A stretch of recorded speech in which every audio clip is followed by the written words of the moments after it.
day mujj contaminer saako bi yëpp. ok donc ñi nga xamante ne tey. ñoom la Sonko di wax ci justice ñu la war leen raxas te ñu nekkoon des juges du système. ñooñu nañ leen extirper de cette justice là. ok parce que man jàpp naa ne loolu àndut ak révolution bi nga xamante ne moo taxoon ñu voté pour Diomaye.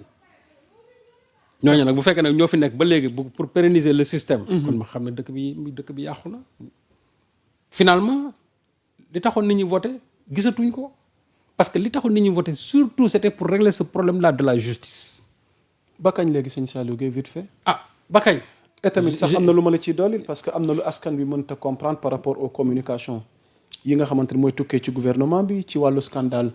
judiciaire bi loolu tamit naka leen koy mën a comprendre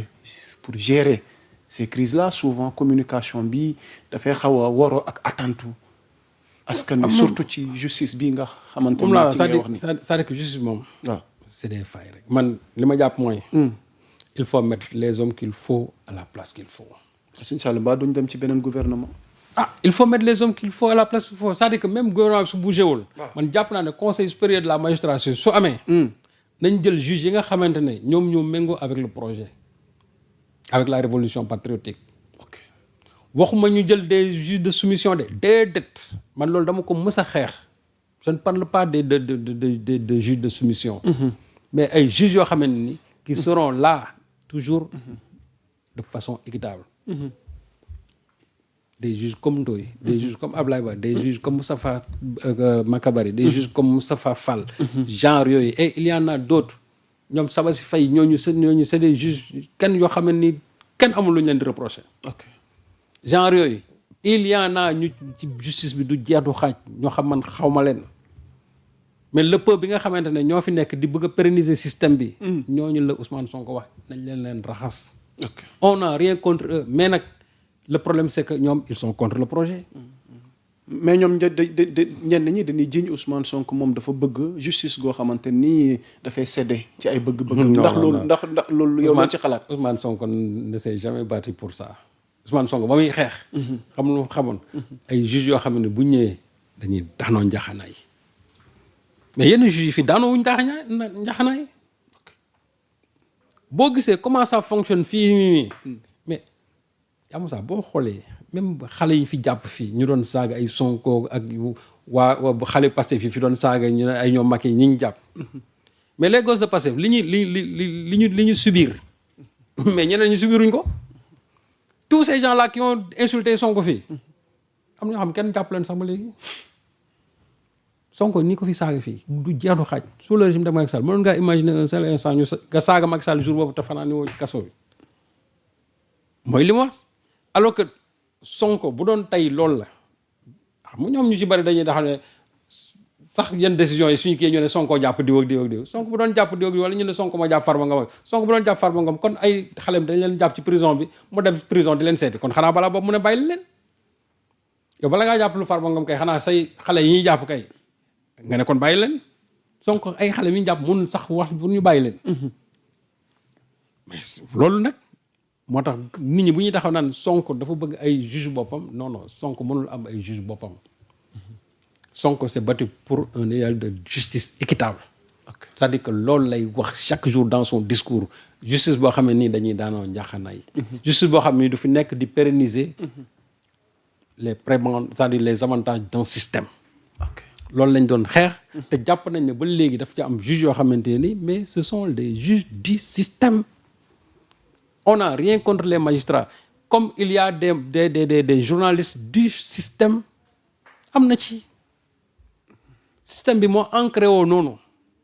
léegi nag révolution patriotique boobu ba muy ñëw c'est pour raxas ñi nga xam ne yëpp dañu lié ci système bi or on a vu que aujourd'hui que système bi le système a repris du poil de la bête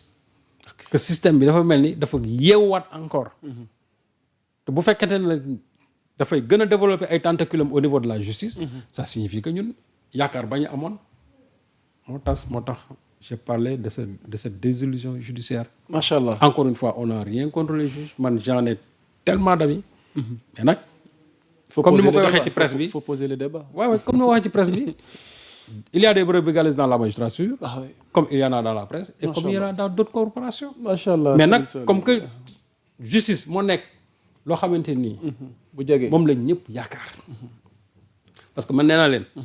tey régime boo mën a gis su demoon ba xalangu tant que la justice est comme ça jàppal ne dëkk boobu ba léegi mu ngi dox ok mais dëkk bu demee ba justice bi def nii dëkk ba mu nga ci suuf jërëjëf sëñ Saliou defe naa loolu leer na di leen nuyuwaat yéen ñiy doog a dabe di nu seetaan partout à travers le monde ku lim juum sëñ Saliou dañuy jéem a avancé nag bu weesoo justice bi dañ bëgg dugg ak yow ci wàllu gouvernance économique sëñ Saliou Guèye ak li nga xamante ni moo ñeel monde rural bi parce que yàggul dara gis nañ sunu élément jëwriñ ñi moom le premier ministre Ousmane Sonko am ay solution am ay xalaat waaye am taxawaay boo xamante ni fësal na ko ci monde rural bi waaye ci secteur bi nga xamante ni nag mooy wàllu mbay mi rawatina li nga xamante ni mooy mbirum gerte gi ak li ci xew parce que nag ñenn ñee ngi njortu ne nag bu nu wottul nag nar nañ am campagne agricole goo xamante ni nag dafa nar a tagatémbe waaye nag Ousmane Sonko mel na ni nangul loolu waaye bi mu ko ñàkkee nangu itamit dafa mel ni am na lu mu ci engagé ci wàllu réforme defe naa yor sax am na liggéey gu am solo goo xam ne def na ko ci campagne arachidière vers une mobilisation exceptionnelle de 180 milliards pour soutenir les paysans Serigne Saliou Guèye ce sujet ak taxawaay PM bi position ministre bi ak acteurs yi ci nekk lan lañ ci mën a leeral ak yow. gis nga li ma doon wax léegi ci système bi moi je parle du système dans la justice. waaw mais système boobu boo demoon tey ci gerte gi foofu la ëppee. déedéet waay suñu sax doo ma ne àgg na ba ci mbay mi. mais la preuve. la sortie de Sonko li ko waral mooy ñeen ñi nga xamante ne tey ñooy dem bëgg dem ci baykat yi di jëndee gerte gi en deçà même du prix plancher. 300 waaye. parce que moi j'en ai vu ñoo xamante ne nii parce que paysans yi aussi là c'est une faille du gouvernement de Sonko. pas de Sonko mais de son gouvernement mooy ñi nga xamante ne ñoom tey ñoo war a yore commercialisation bi ak ñi nga xamante ne ñoo nekk au niveau du ministère de l'agriculture parce que gerte la majeure partie des paysans sénégalais moom la ñuy bay donc day faut am tout un effort de concentration de sorte que bu fekkente ne paysans yi dañu subventionner seen comment dire semence yi engrais bi tout ça ba ñu bay ba am ba pare mais dañ leen war a jàppale ba ñu jaay ci li ñu war a jaayee avec les prix bien sûr fixés par le gouvernement mais dès le départ il y a eu des spéculateurs yoo xam ne dañu dem lu ñu def ils ont commencé à acheter ay 250 dañu doon jëndee parce que loolu aussi lu ko war mooy les points de collecte yi ñu waroon a def yi gouvernement waroon a mettre en place finalement il y a pas eu ces points de collecte loolu nag il fallait nous dire pourquoi il y a pas eu ces points de collecte parce que bu fekkente ne dañ ne une centaine de points de collecte la ñu war a teg collecte yooyu finalement ñu gis ne Ousmane Sonko lu ma waxoon ay 20 et quelques ñoo ci doon fonctionner bu fekkee ne point de collecte amul paysan bi su toogee amul fu mu dem jaay gerte mais man spéculateur Serigne Saliou su ma ñëwee ne ko ne leen 250 mën naa ko jëndee yow tu es prêt à perdre 55 francs sur le kilogramme nga jaay parce que da nga soxla xaalis loolu nag bi mu jollee te man ma amoon information yi parce que y a eu des paysans qui m'ont interpellé sur la situation heureusement que Sonko aussi jot ci information mu jaral ko nag mu dem ba ci baykat yi man nee naa leen un homme responsable noonu lay def parce que dafa dem ba ci ñoom ci acteurs yi toog ak ñoom wax ak ñoom déglu leen ñoom ñu déglu ko mu déglu leen et je crois que noonu la ñuy saafara mbir mi ba mu ñëwee gis na problème yi ci am yëpp parce que ñoom aussi ku ci nekk la nga xam wax nga ko effectivement yëf yi na mu waroon doxewu ni fi ñuy jaayee gerte gi ci boppam gis nañ ne points yëpp les points là n'ont pas été mis en place finalement bu fekkee ne ñoom gisuñu fu ñuy jaayee gerte mais un spéculateur bu ñëwee bëgg a jënd prix n'importe quel prix ñoom l'essentiel dañ soxla xaalis quitte même à vendre à perte dañuy jaay moo tax Sonko ne léegi comme que Sonacos moo fi nekk di transformer au lieu de 250 000 tonnes dañ ci yokkat 200 000 tonnes ñu war a am 450 000 tonnes yu ñu war a jënd ci baykat yi pour transformer ko et c'est là où il a dit que maintenant le gouvernement va faire un effort quand même supplémentaire jusqu'à 180 milliards pour mën a soutenir loolu et je crois que loolu aussi moom laa c'est vraiment c'est un effort à saluer macha allah moo tax il faut que ñu réformer c'est-à-dire ce problème-là de l'arachide. Mais c'est ça, le temps passe. Hein. Le temps passe, oui, mais gis nga il faut un mandat de 5 ans. moom laa wax mais ba léegi gis nga yaa Moussa. ba Sonko mooy mujj wàcc sur waaw le terrain. moom moo tax ma ne la moo tax ma ne. y a de quoi. c'est-à-dire que li ñu fekk en place. waaw. Et c'est là aussi c'est encore une faille du gouvernement en tout cas du régime de Diomaye parce que lu toll ni gerte. bu ñu ñëwee ñu xool comment ça se passait auparavant. ñu gis problème yi ci am yëpp. il faut réfléchir sur des réformes sérieuses nan lañ war a réformer c'est-à-dire cette campagne arachidière cette commercialisation même de cet arachide là faire de sorte que. gerte gi parce que Ousmane Sonko li mu wax ne leen gerte gi nit ñi war nañ ci mën tedd. parce que dañ naan woy gerte gi nangam effectivement. gerte gi nit ñi war nañ ko mën a bay war nañ ci mën tedd. mais nañ la war a def ba nit ñi mar di ci bay di ci tedd c'est la problématique qu'il faudra poser. moo tax ma ne réforme yooyu ñi nga xamante ne moom la ñu war a mettre en place moom la ñu mën sinon dañuy doxee comme système bi ni mu doon doxee rek. parce que gis nañ fi bon vert yi fi amoon gis nañ chaque année les gens trouvent même ay comment dirais-je am na ay voies de contournement yu ñuy def. pour mën a contourner li nga xam moom lañ établir. la preuve. dañu ne engrais bi dañ koy subventionner. dañuy subventionner mais toujours am na ñoo xam ne nii ils vont passer par les mailles du filet. léegi nag yan réforme la ñu war a mën a teg de sorte que. loolu lépp doot ci mën a am. ba nga xam ne béykat bi dinañ subventionner ses engrais. ses semences ba pare. bu gerte gi ñoree moom dina dem fi mu ko war a jaayee mu jaayee ko fa te du ci am coono te ba pare ñu jaay ko à temps mu jaay à temps mais téye sa gerte boobu ba léegi te ñoom boo xoolee seen ressource principale ci lañ koy jëlee. ci la ñu war a fayalee seen doom njàng ci la ñu war a dundee ci la ñu war a def lu ne. ci la ñu war a fajoo. kooku ba léegi téye gerte mu lamb ci ay loxoom. mais loolu c'est un problème.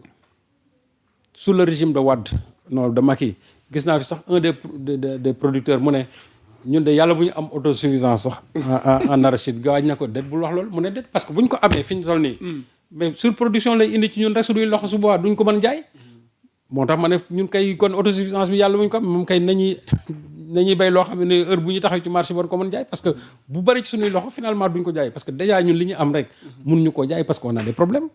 donc bu ñu amee lu toll noonu nan la ñuy def ba jaay ko et c'est là où il faudra réfléchir surtout sur la transformation. déjà dogguma la foofu sax communiqué génn tukkee ci ministère bi nga xamante ni mooy wàllu commerce bi. mooy ubbi nañ buntu exportation bi. parce que marché local bi fi mu ne nii mënatul. moom laa la même gis nga loolu. tey ñun li nga xamante ne 1 million de tonnes gerte par imaginer bu fekkee ne tey loolu la ñu am et d'ailleurs sax Sonko wax na leen même le rendement à l'hectare il faut qu'on revoie ça parce que bu ñu nee rendement à l'hectare il y a 400 kilogrammes alors que am na ci dëkk yoo xam ne ni dañ ne rendement à l'hectare dina dem presque ba 10 fois plus. loolu c'est parce que y a un problème. donc il faut loolu lépp moo tax ma ne il faut mu ñu indi ay réformes ci loolu man marché bi ñuy ubbi. pour man c'est parce que tout simplement le Sénégal lépp mën na ko absorber su ñu amoon autant d'industrie de transformation nga xam ne du yow ci du yem ci diwlin rek. parce que gerte liñ ci mën a def bëri na tey bu ñu amoon autant de d'usines yoo xam ne war nañu mën a transformer gerte gi su boobaa man jàpp naa ne li ñuy béy fii ci réew mi sax ce sera en quantité insuffisante mais bu ñu demee ba ne nañ ubbi bunt yi c'est parce que mooy ñun attanatuñ ko mënatuñu jaay donc nañ dem jaay à l'extérieur mais li nga xam ne moom la suñu paysans yi di jaay di béy présentement nii loolu war nañu am capacité quand même à absorber tout mais nag dans la mesure où qu'on ait assez d'industrie yoo xam ne ni danañ ko mën transformer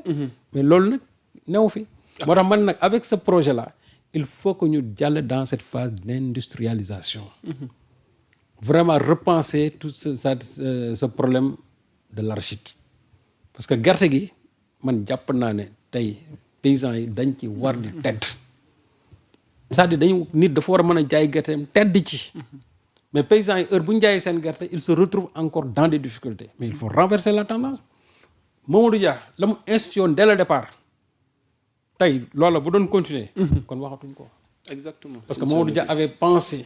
d'abord organiser les paysans en coopérative faire de sorte que ku ci nekk gox bu nekk les gens allaient avoir une unité industrielle de transformation Mamadou Dia avait pensé ça depuis les années 1960 mais gis nga par la suite comment ni ko nit ñi xeexee parce que à l'époque aussi ñu doon indi fii seen diwlin muy les huileries de Bordeaux ak le Sieur et cetera mais ces gens-là ont tout fait comme pour dama ay laafam exactement parce que xam nañ ne Mamadou Dia la mu doon wax bu continuer woon rek ñoom dootuñu jaay ci réew mi mais il fallait tout faire pour que le monopole quand même de l'huile toujours soit à l'extérieur et d'ailleurs c'est ce qu'ils ont réussi bien sûr avec Senghor. C'est important. Voilà. C'est important Serigne Saliou Gueye am na beneen point boo xamante ni conseil des ministres gu mujj gi Ousmane Sonko maître d'œuvre de l'accélération des réformes et de la protection industrielle position googu ak vision googu noonu defe naa yor def ci liggéey gu am solo soxna tuuti ba ma mënee mais une boobu noonu alors Serigne Saliou Gueye